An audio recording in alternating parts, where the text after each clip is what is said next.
আমার কালিয়া আইলা গো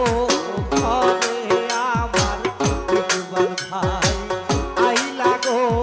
ঘরে তারে আদর করিতে মুই না জানি গো ও হারুন ভাই রাই ভগতারে ও হামিদ ভাই রাই ভগতারে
আমার শাশুড়ি